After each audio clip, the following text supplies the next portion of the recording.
maybe don't really get what happened, say, in the 1798 rebellion. They think that's too long ago, whereas geography is relatable for them. So if we're doing a river study or we do coastal studies, that's relevant and relatable because they go to the beach in summer, they see the coastal erosion, or they see the damage to the sand dunes and things like that. So for them it's very relatable, and I think that's why they like geography.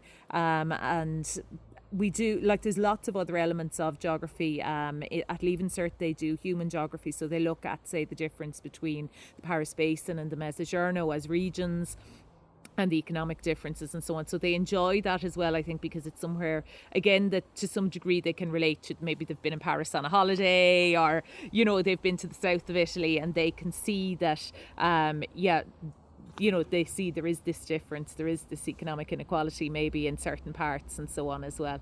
And then you do other stuff as well, maybe the more scientific side of things. So you do soil types and so on as well, which some kids really like too, because they're quite sciencey. It kind of overlaps, so you've got your cross-curricular links there with your science, which they all study as well.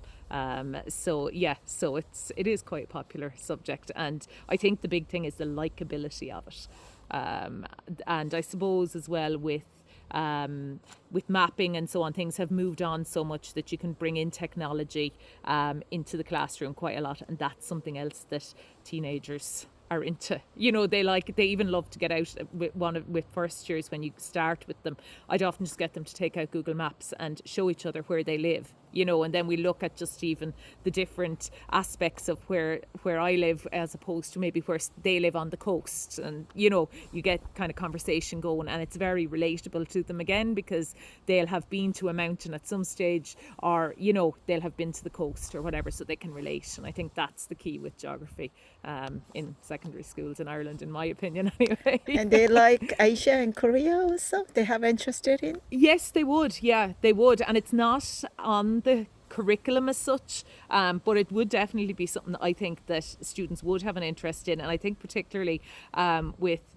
Korea, and students have a real kind of fascination with kind of places that they maybe won't have visited, or they kind of have heard of, and they know that there's a lot to learn there. So I think that's something that is definitely something that would be worthwhile. And even in transition year in Ireland, which is kind of a year between junior cycle and leaving certificate, it's a year where students do some work experience, and they tend to examine subjects on maybe a broader level, more abstract parts of subjects, and there's freedom there for teachers to do kind of projects and things on different aspects of geography. So I think that's somewhere that it could be added in as well, to learn about other countries, and it often is included in schools on their curriculum for transition year as well.